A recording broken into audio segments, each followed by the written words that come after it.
Bienvenidos y bienvenidas al programa Sobre la Mesa, una producción del Centro de Investigación en Estudios Políticos y el canal 15 UCR. Hoy quisimos analizar el tema de la desinformación y las noticias falsas.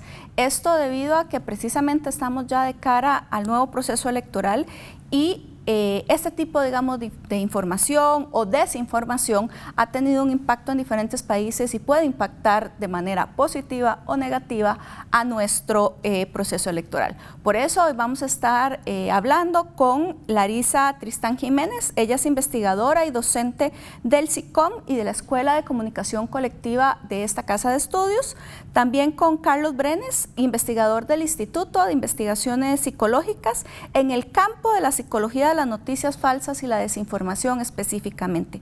Y bueno, y por último, pero no menos importante, con don Gustavo Román Jacobo, asesor político del Tribunal Supremo de Elecciones. Así que muchísimas gracias por estar acá en Sobre la Mesa. Y entrando un poco en materia, tal vez Larisa, para iniciar con usted, de cara, digamos, al inicio de la campaña electoral de octubre próximo, ¿por qué es necesario, digamos, hablar de la calidad de la información que se divulga y que se comparte?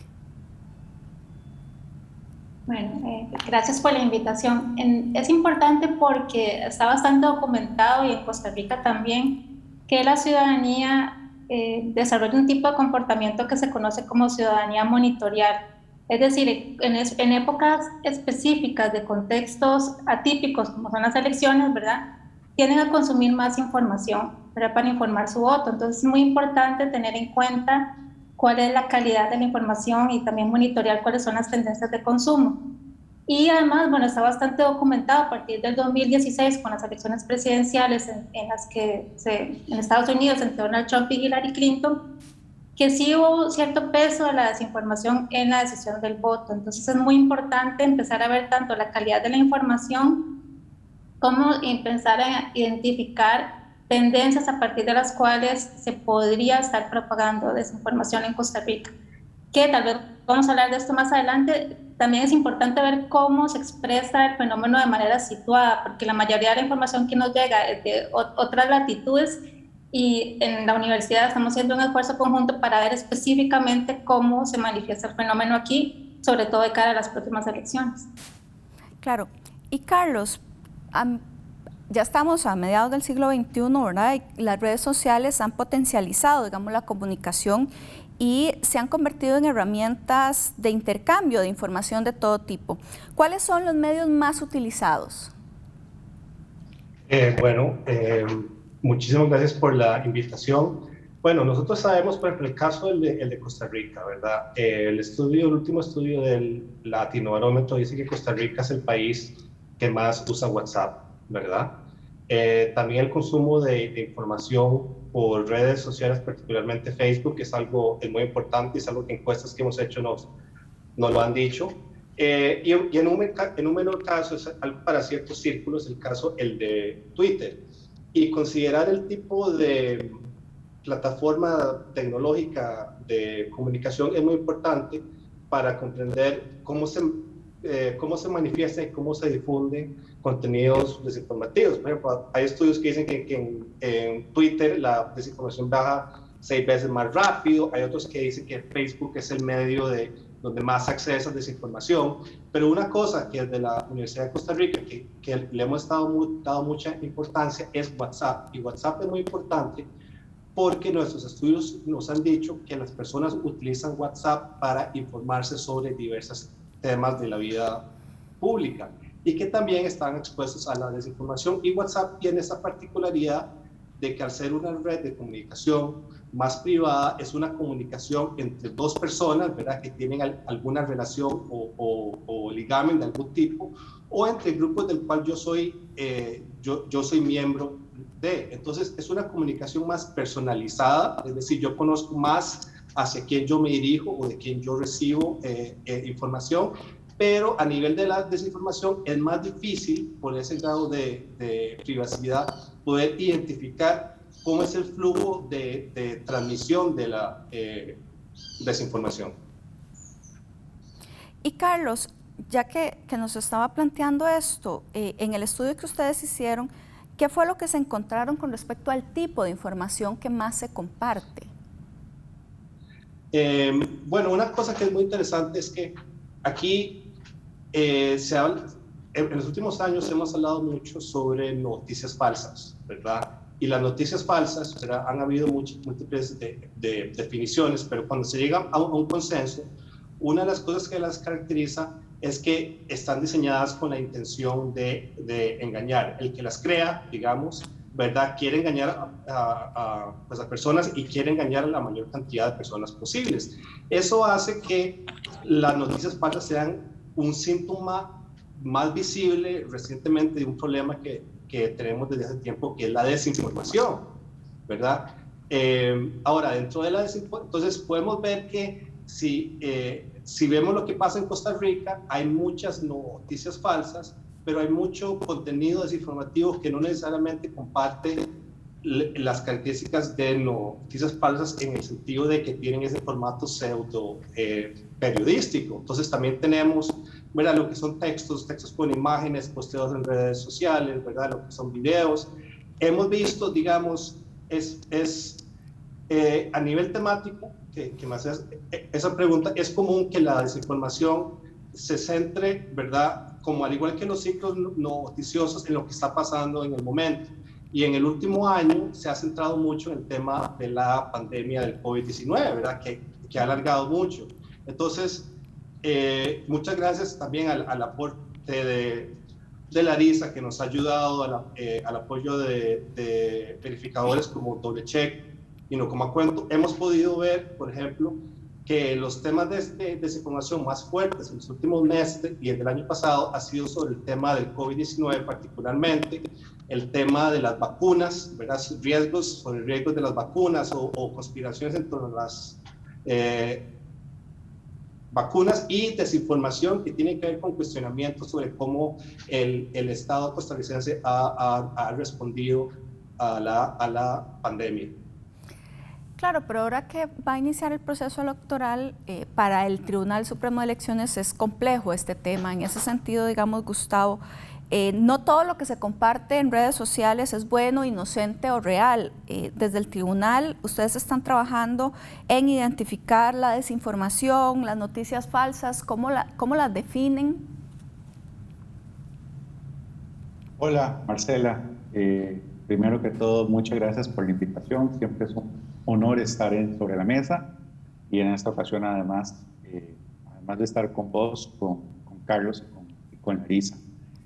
Hay algo de contexto que creo que es importante decir primero, y es que el Tribunal Supremo de Elecciones, a partir del año 2009, que se aprobó el Código Electoral vigente, adquirió una cuarta función, un cuarto mandato de responsabilidad, una cuarta tarea.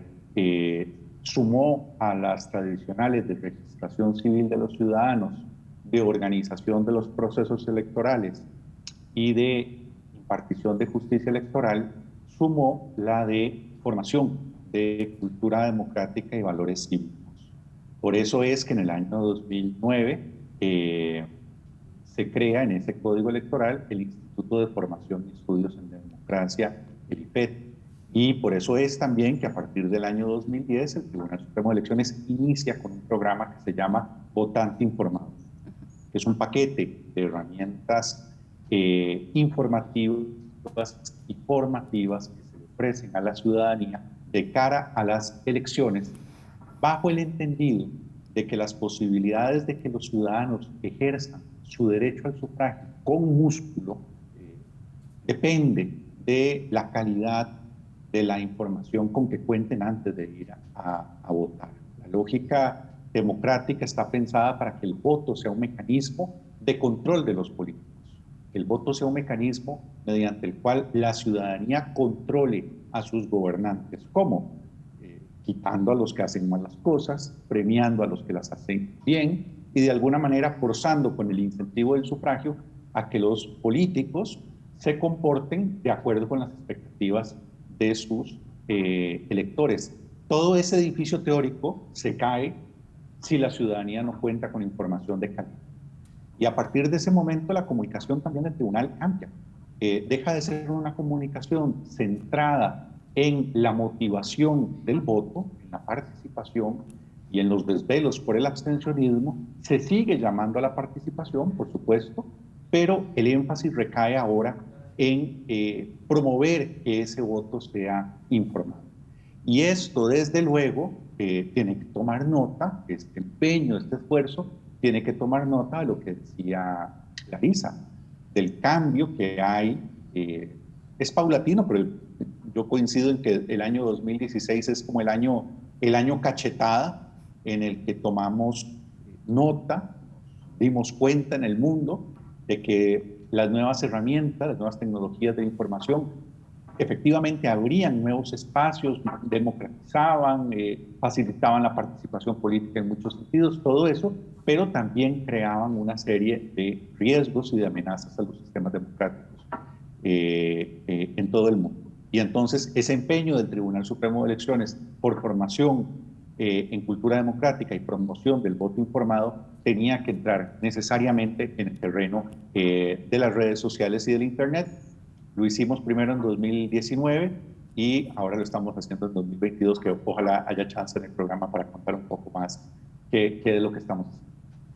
Sí, claro, más adelante vamos a seguir conversando al respecto. Estamos acá en Sobre la Mesa, desinformación y noticias falsas, desafíos en épocas de elecciones. Vamos a ir a una pausa y ya regresamos.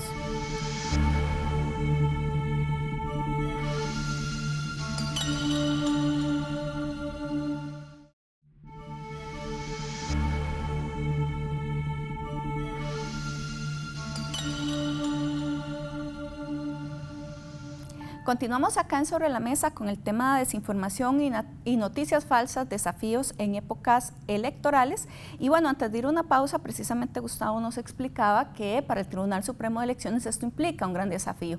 Y tal vez para no quedarnos con la idea, digamos, de qué es lo que está haciendo, podríamos de una vez explicar, Gustavo, qué es lo que está en este momento trabajando el Tribunal Supremo de Elecciones en ese sentido. Voy a decir primero lo que no estamos haciendo. No estamos haciendo lo que hace el SICOM, lo que hace el CIEP, lo que hace Carlos, lo que hace Lisa, porque no tenemos el músculo investigador para hacer ese trabajo. Nos aprovechamos del trabajo científico y académico que ellos realizan. Lo otro que no estamos haciendo es hacer lo que hace No Coma Cuento o Doble Check. Nosotros no verificamos información. Partimos de la filosofía de que en una democracia liberal no le corresponde a un órgano del Estado determinar qué es verdad o qué es una falsedad. La apuesta que está haciendo el Tribunal Supremo de Elecciones, que la empezó, como decía en mi primera intervención en 2019, es por la alfabetización digital, por proveerle a la ciudadanía de herramientas conceptuales y también de destrezas prácticas para hacer un ejercicio de su condición de ciudadanos en Internet y en las redes sociales que se corresponda con eso, con la dignidad de la ciudadanía. Lo que implica, por supuesto, hacerlo con autocuidado de la propia privacidad, de sus propios datos, en la medida en la que esto sea posible, entendiendo qué son las redes sociales, cuál es su modelo de negocio, lo cual, por cierto, está íntimamente relacionado con el tema de los datos, las oportunidades que abren, pero también los riesgos que representan, dándoles también herramientas para identificar distintas formas de desinformación, más allá de las noticias falsas, y promoviendo valores democráticos y de cultura cívica en ese comportamiento en redes sociales. Es un curso que tiene varias ventajas en relación con nuestra experiencia piloto de 2019. Esa experiencia fue de la mano con la empresa Facebook. En este caso es un empeño autónomo hecho por el propio Tribunal Supremo de Elecciones y tiene probablemente como sus dos mayores ventajas el hecho de ser digital y autogestionado o autoformativo. Eso permite que cada persona lo haga el curso desde su casa, sin riesgos de contagio, y además en el horario y al ritmo que cada persona pueda. Es un curso que puede tardar una persona haciéndolo de unas 5 a unas 8 horas, eso depende de cada quien, pero esas 5 u 8 horas yo las puedo hacer en una sola sentada, como si fuera un maratón de Netflix, o puedo hacerlas 20 minutos un día, una semana después 1 hora. A lo largo de un mes puedo espaciar la realización del curso.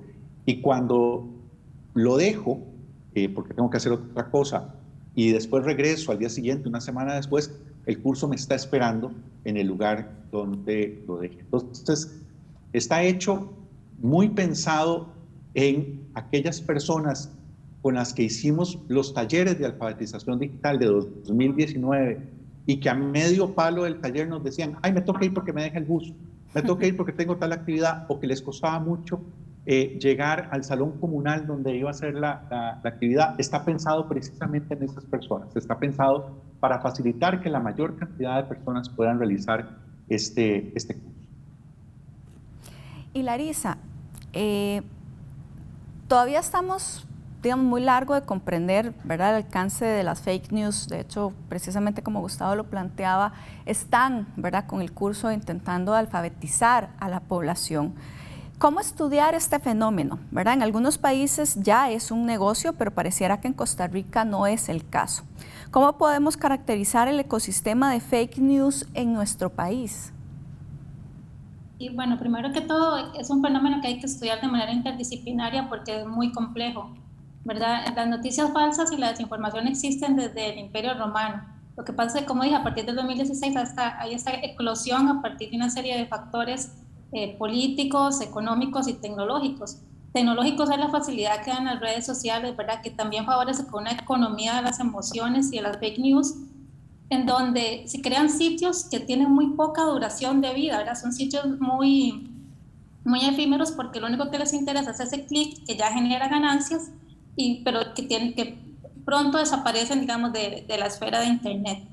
Y luego también entronca con una serie de aspectos contextuales y políticos, que estamos en una etapa de transición, de caídas institucionales a nivel global, ¿verdad? Vean lo que está pasando en este momento, la crisis humanitaria que hay en Afganistán, hay una caída de referentes de instituciones. Entonces, todo eso favorece la existencia o el surgimiento de otras narrativas alternativas a los hechos, ¿verdad?, que se conocen como posverdad. Entonces hay como cierta facilidad para la circulación de ese tipo de discursos, porque no deja de ser un discurso, y como tal es una práctica social que, como dijo Carlos, es muy adaptativa, ¿verdad?, es muy camaleónica. Lo que esté en ese momento en la coyuntura, la noticia falsa, lo refleja y a partir de ahí empieza a elaborarse. Pero por otro lado, tampoco podemos caer en la creencia de que hay una sobreexposición a las noticias falsas, porque lo que se ha detectado en otros contextos, y en Costa Rica tenemos bastante evidencia que es similar, es que, por ejemplo, en una investigación que se hizo del 2016 y 2017 en Estados Unidos, las personas que ingresaban a un sitio de noticias falsas una única vez eran 675,000 personas en Estados Unidos, o sea, proporcionalmente es muy poco. Mientras que la cantidad de personas que ingresaban a un sitio de noticias legítimas o verdaderas era 28 millones. Lo mismo sucede en Europa. El porcentaje de visitación de un sitio de noticias falsas es más o menos como del 3%, mientras que Le Figaro tiene un 23% de visitación, o la República de Italia tiene un porcentaje bastante alto, como el 50% de visitación. Entonces, si bien es cierto, es un fenómeno que nos tiene que preocupar, tenemos que distinguir en cuanto a la exposición real de la exposición percibida. Entonces, mientras sigamos un poco alimentando el discurso de que las noticias falsas están por todas partes, sin realmente medir su penetración y su verdadera exposición, más bien estamos desfavoreciendo el estudio del fenómeno, porque crea una desconfianza hacia los medios. Y también existe otra tendencia que es cuando candidatos populistas se sienten criticados por los medios legitimados, tachan estas noticias como noticias falsas. Cuando la información les perjudica, suelen tacharla como falsa. Entonces, todo esto va generando como una percepción de que la exposición a la noticia falsa puede ser mayor de lo que es en realidad. Y nosotros en Costa Rica hemos detectado, por ejemplo, que las noticias falsas no circulan o la desinformación no circula a partir de medios legitimados. Como dijo Carlos, puede ser que alguna vez haya alguna imprecisión con mayor o menor alevosía, ¿verdad? Pero la noticia falsa y la desinformación circula principalmente a partir de cadenas de WhatsApp y posts de Facebook. En perfiles de Facebook que una semana están y al día siguiente no están, lo cual también dificulta su estudio. Y ahí yo creo que es muy importante la iniciativa del tribunal porque es importante seguir estudiando con evidencia cómo se comporta el fenómeno en Costa Rica, pero todavía es más importante darle herramientas a la ciudadanía para que las detecte. Porque un poco en otra actividad que estuvimos Carlos y yo, él hablaba, establecía esta metáfora y yo la comparto, hay gente que no, pero bueno, que sale esta metáfora entre las noticias falsas, la desinformación y el propio virus en el que estamos, que va mutando. O sea, la creación de estos discursos, como dije, hacer una práctica social va mutando y se alimenta semánticamente del tema de moda. Entonces, el interés debería estar más bien en qué hacen las personas con esto, ¿verdad? ¿Por qué se adhieren a este tipo de creencias? ¿Por qué las comparten? Hay una retribución social a la hora de compartirla, como bueno, yo conozco esto, yo lo comparto entre mis colegas, entre mis pares. Entonces, otra cosa que también hemos detectado a nivel nacional, que coincide con lo que se han detectado en otros países, además es que el que comparte desinformación siempre es el otro. Eso lo pudimos ver en algunos grupos de discusión en el que se decía, no, yo puedo distinguir lo que es desinformación y mis amigos o mi par ¿verdad? O las personas que piensan más o menos igual que yo también pueden hacerlo, pero hay un otro que lo comparte y de ese es el que hay que tener cuidado y es el que hay que tener que vigilar y de ese al que hay que educar.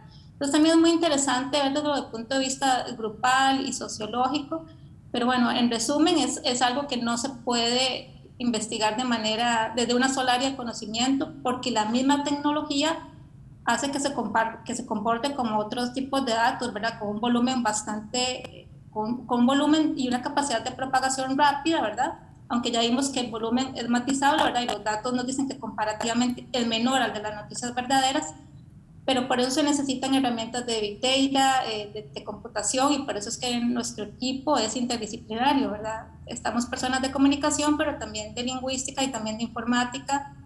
Claramente se necesita también de psicología, ¿verdad? Por el efecto psicosocial que tienen. Y yo creo que ahora la siguiente frontera en términos de investigación es centrarse en las audiencias, más que todo. Claro.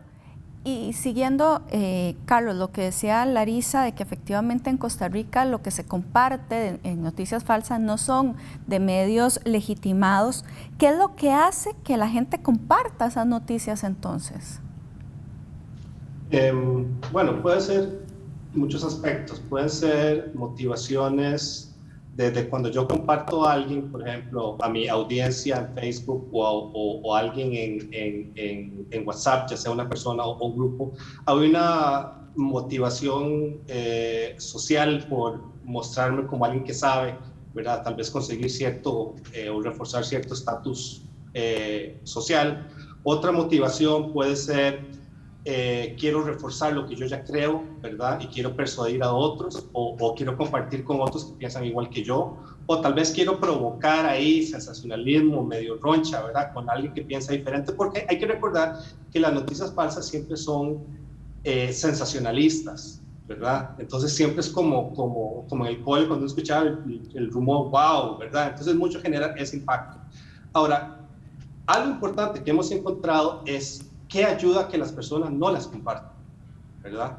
Y es que cuando las personas se ponen a evaluar, ¿verdad? Se ponen a pensar, a hacer un juicio sobre si una información es veraz o no y están motivadas a llegar a esa conclusión correcta, ¿verdad? De lo que es cierto o no, eso estimula una forma de pensamiento reflexivo, ¿verdad? Entonces, que es distinto a ese pensamiento intuitivo, ¿verdad? Como de que hacemos las cosas y ya, sino ese pensamiento reflexivo que ayuda a que la persona sepa más o menos, dependiendo de sus habilidades y recursos, si algo es cierto o no. Esto viene complementado, y es muy importante que lo que decía Gustavo, con habilidades digitales e informacionales prácticas. O sea, básicamente más o menos lo que hacen los verificadores de datos, pero esas habilidades transferidas a las personas. Y entonces también la exposición al fact-checking, por ejemplo, lo que hace Doble Check, no coma cuento, ayuda a que las personas no compartan. Nosotros encontramos, por ejemplo, el caso de las personas de mayor edad suelen tener menos habilidades informacionales o digitales. Entonces, el fact-checking compensa eso y les ayuda a darse cuenta, mira, esto es falso, entonces no lo voy a compartir, ¿verdad? Entonces, esos son aspectos que ayudan. Otro aspecto que ayuda es lo que se llama la metacognición, ¿verdad? Que es qué tanto soy yo consciente y comprendo la forma como yo pienso y qué tanto puedo controlar como yo pienso. Y eso es muy importante porque las personas difieren sobre cómo razonamos información. Estamos llenos, ¿verdad?, con nuestras actitudes, ideologías, motivaciones sobre lo que queremos alcanzar, ¿verdad?, con esta información. Importa mucho aspectos de la identidad social, ¿verdad?, aspectos endogrupales, ¿verdad? Y la metacognición puede ayudar en esto, ¿verdad?, a hacer evaluaciones más asertivas. También hemos encontrado perdón, Carlos, sí, tenemos dígame. que ir a una pausa, entonces para que puedas terminar la idea, al regreso continuamos con qué es lo que hace precisamente que no compartamos esas noticias falsas. Vamos a una pausa y ya regresamos.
Bueno, es importante destacar que la cápsula precisamente se basa en investigaciones que han realizado tanto Carlos como Larisa, bueno, y también Carolina Carazo.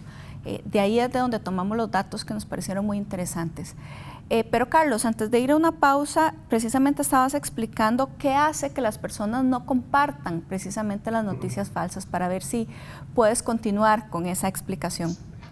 Muchas gracias, Marcela. Sí, para resumir lo que dije antes, digamos, aspectos que contribuyen a que las personas no estén motivadas a compartir. Uno, el pensamiento reflexivo, la motivación ante una información. Yo quiero tener una conclusión certera, o sea, quiero poder distinguir lo que es veraz de lo falso.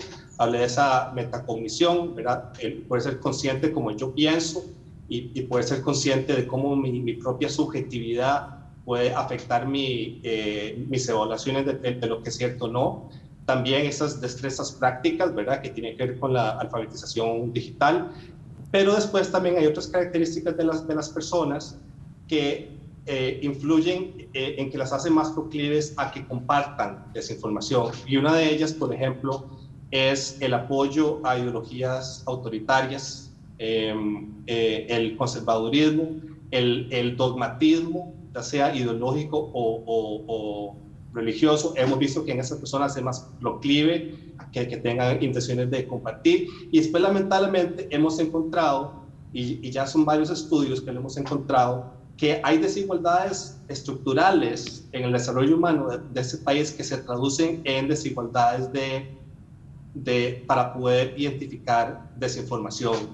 Y hemos visto que personas, por ejemplo, con menor educación, por ejemplo, personas que residen en las costas y personas que reportan que tienen menor ingreso subjetivo, o sea, que dicen que el ingreso que me llega cada mes no me alcanza, muestra mayor dificultad para distinguir lo veraz de lo falso. Entonces, ese es uno de los temas que nos preocupa particularmente. Larisa, siguiendo con el tema electoral, ¿verdad? Se dice que precisamente las campañas electorales son un proceso de persuasión, ¿verdad?, mediante el que se busca influenciar, ¿verdad?, y convencer. ¿Cuáles serían entonces en ese sentido esos límites que tendríamos que tener para que precisamente este tipo de noticias, como explicabas en el primer bloque, no terminen impactando en una elección? Y aquí la situación que tenemos, ¿verdad? Y dichosamente al vivir en una democracia, podemos meter dentro de la ecuación la variable de la libertad de expresión, ¿verdad? Entonces, yo creo que aquí lo principal, y lo reitero, ¿verdad?, y coincido con Gustavo, y a partir también de la evidencia de la investigación de Carlos, Rolando e Ignacio, yo creo que lo más importante es volverle a la ciudadanía, ¿verdad? Tenemos que resolver aspectos estructurales, ¿verdad?, de desigualdad en términos de acceso a la información, pero tenemos que ser vigilantes en las audiencias, y si tenemos que ser vigilantes en algún tipo de discurso, yo diría que es el discurso populista, porque sí hay una correspondencia de contenidos entre populismo, desinformación y retroceso en derechos humanos, que ahí es donde ya pasamos una línea roja que ahí es donde está el límite de la libertad de expresión, ¿verdad? Cuando el discurso incita al odio, cuando el discurso es falso, incita a un proceso de polarización que implica regresión en términos de derechos humanos, es donde tenemos que ser muy vigilantes. Y la evidencia regional y mundial lo que nos indica es que ese es un tipo de discurso de corte populista que además tiende a reproducir desinformación, y que cuando alguien, como dije al inicio, confronta al emisor de este discurso populista con sus acciones que van en contra de derechos humanos o que son antidemocráticas, la respuesta siempre es: esos son noticias falsas, ese medio está inventando cosas sobre mí. Y empieza también un atropello hacia libertades fundamentales en términos también de derechos humanos. Entonces, para mí, y lo que la evidencia sugiere en términos democráticos, es que donde tenemos que estar más vigilantes es cuando el discurso empieza a difundir desinformación que atenta contra los derechos humanos y que además atenta contra la democracia, porque termina polarizando. Es decir, no es una información que invite al diálogo, sino que polariza, y ya sabemos, tenemos un periodo bastante extenso en este país de ver las consecuencias de la polarización para el avance democrático. Gustavo, las fake news, digamos, son un fenómeno mundial. En el reciente proceso electoral en Perú, digamos, se reportaron precisamente bombardeos de información falsa. Incluso, digamos, la autoridad electoral peruana en algún momento tuvo que pedirle al expresidente colombiano que por favor ya redujera, digamos, el compartir desinformación. Tomando en cuenta, digamos, el descontento, la polarización, un poco lo que hablaba antes Larisa, y lo inmerso que estamos digitalmente en todo esto, las próximas elecciones, digamos, pueden ser un terreno fértil precisamente para que se reproduzcan estas noticias falsas. ¿Les preocupa, digamos, esta elección que está a la vuelta de la esquina? Sí, claro, sin duda, sin duda. La política y la de verdad nunca han sido una pareja muy bien avenida, nunca se han llevado muy bien. Las campañas electorales menos, porque hay un incentivo por mostrar, exaltar las propias virtudes y exagerar o subrayar los vicios o los defectos de los rivales.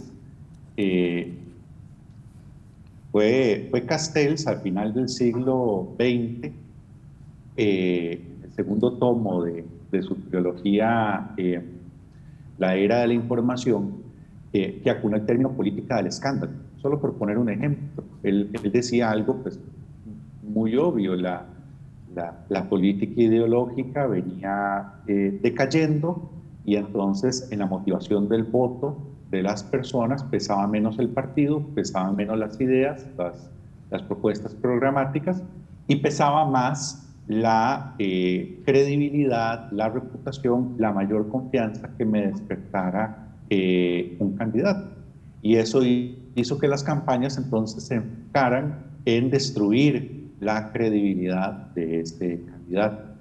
Esta política del escándalo tiene un actor privilegiado también en el periodismo a través de publicaciones, pero es solamente un ejemplo de cómo se puede irritar la realidad y no siempre tener ese diálogo de altura o ese debate de ideas que normativa o idealmente quisiéramos que haya en los procesos electorales, que sean momentos para la discusión de los grandes problemas nacionales y para una toma de decisiones colectivas sobre el rumbo a seguir. Lamentablemente no suelen ser eso.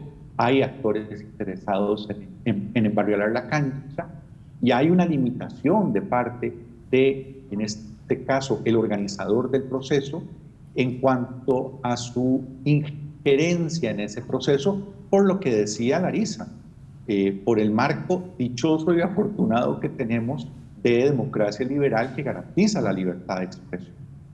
El desafío es cómo conciliar la libertad de expresión,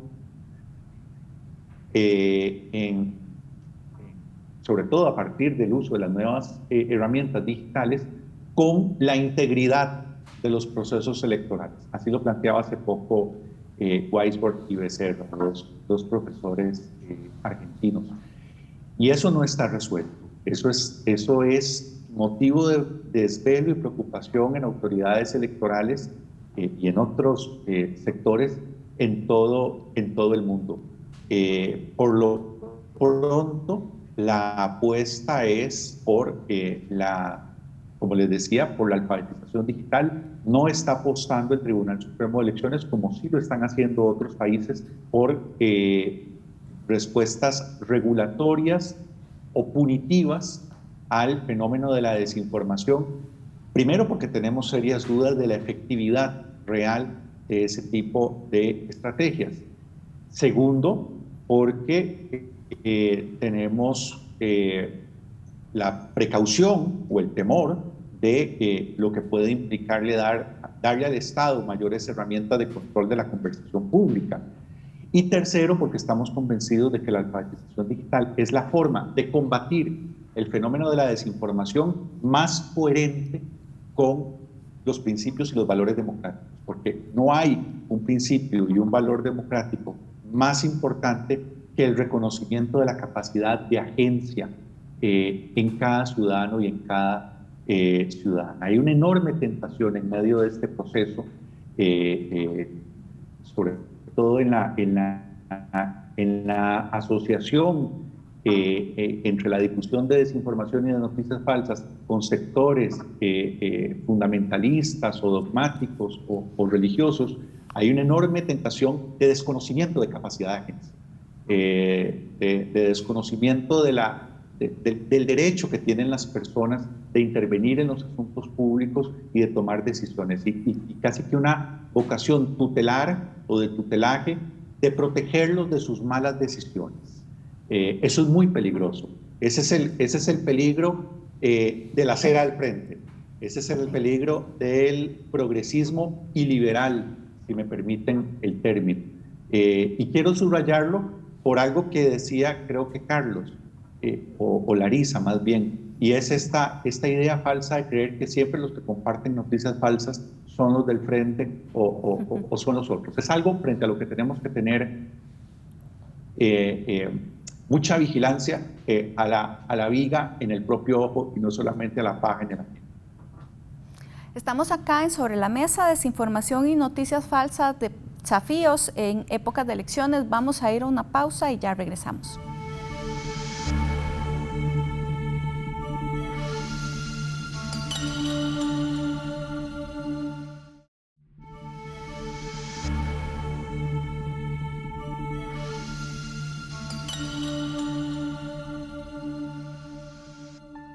Continuamos en Sobre la Mesa analizando el tema de desinformación y noticias falsas, principalmente en época electoral. Larisa, usted en el bloque anterior hablaba un poco del tema de la polarización, ¿verdad? Y que en realidad tenemos que tener mucho cuidado cuando este tipo de información ya trasciende, ¿verdad?, la violación de derechos humanos.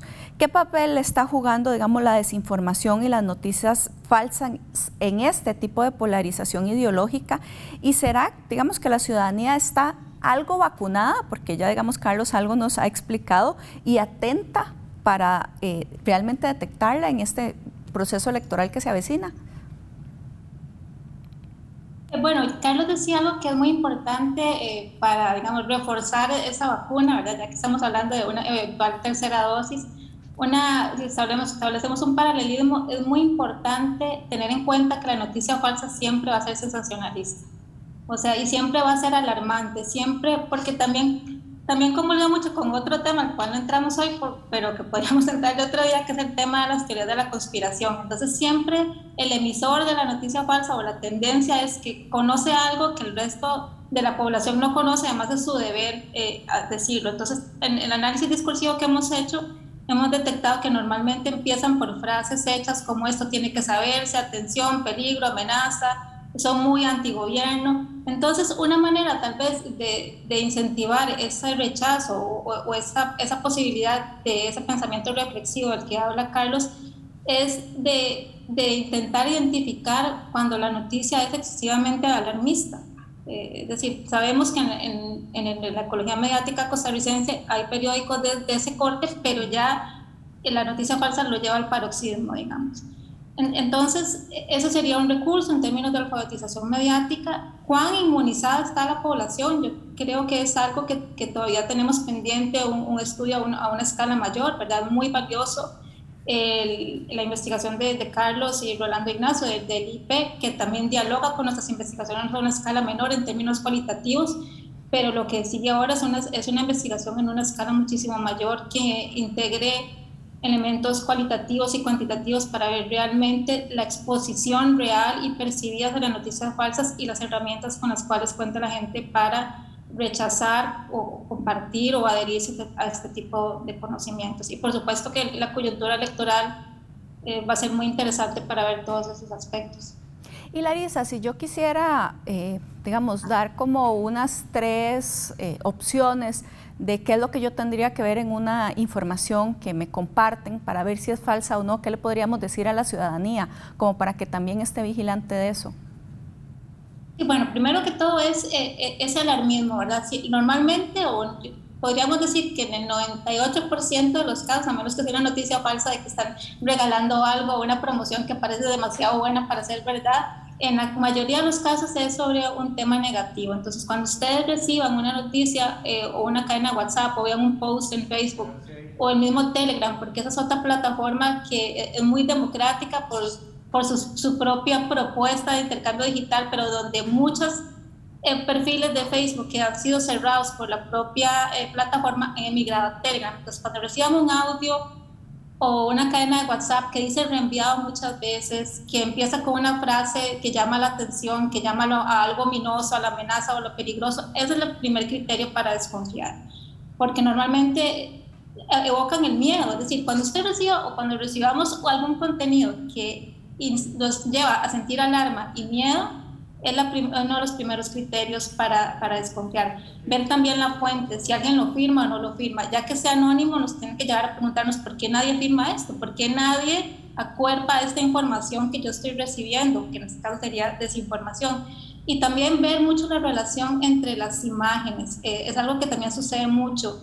Ver si la imagen coincide o no con el texto, ver si algún elemento de la imagen que nos pueda decir ¿esta foto realmente es de Costa Rica o es de otro país? O ver algún elemento que nos pueda dar criterio de temporalidad, si es actual o es antigua. Por ejemplo, nosotros detectamos que cuando hubo en un momento del año pasado las manifestaciones y los movimientos digamos, en desacuerdo con algunas políticas del gobierno, detectamos que se utilizaban fotos de otras manifestaciones o fotos que nada tenían que ver, pero hacían pensar que había una gran cantidad de gente respaldando este tipo de movilizaciones sociales cuando no era el caso.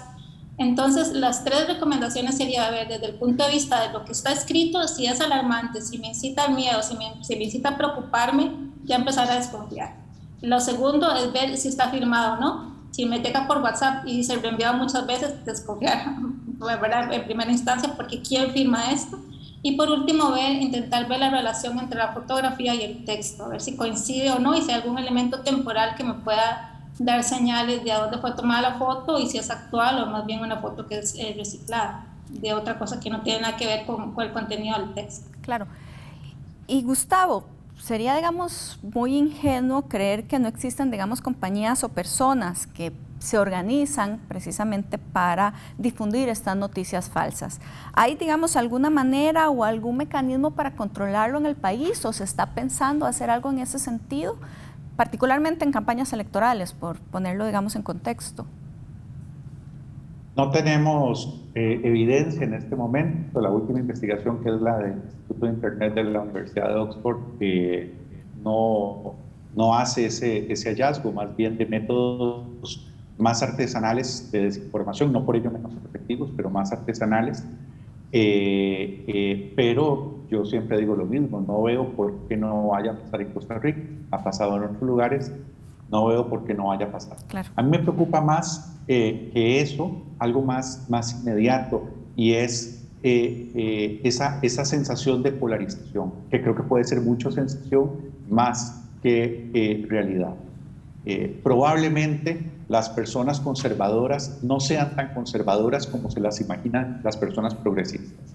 Y las personas progresistas no sean tan progresistas como se las imaginan las personas conservadoras. Probablemente nos preocupan a la gran mayoría cosas muy similares, las sentimos de forma muy similar, pero hay líderes políticos y líderes de opinión, cabezas calientes, interesados en hacernos creer que estamos más polarizados de lo que realmente estamos.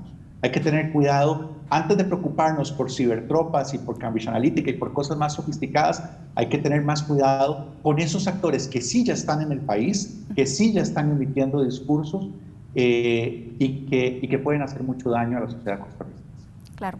Y Carlos, con todo lo que hemos conversado, evidentemente quedan claros que hay muchos peligros con respecto al tema de la desinformación para los procesos democráticos y en general para las elecciones. Pero bueno, también, y lo estaba diciendo hace un momento Gustavo, que no hay información, que no hay esta investigación con respecto al tema de si efectivamente en Costa Rica hay algún tipo de organización para difundir noticias falsas. ¿Cuáles temas, cuáles elementos son necesarios en este momento que requieren, digamos, priorizarse para poder investigar? Bueno, siempre la parte más difícil con la desinformación es poder saber quién la creó. ¿Verdad? ¿Quién la creó? Y muchas veces cómo funciona, ¿verdad? Esta persona que crea un sitio web que luego desaparece o que crea múltiples cuentas en Facebook y que luego busca, ¿verdad?, que alguien con influencia de opinión luego la difunda y se mueve ese virus. ¿Quién creó el virus? ¿Verdad? Eso es muy importante,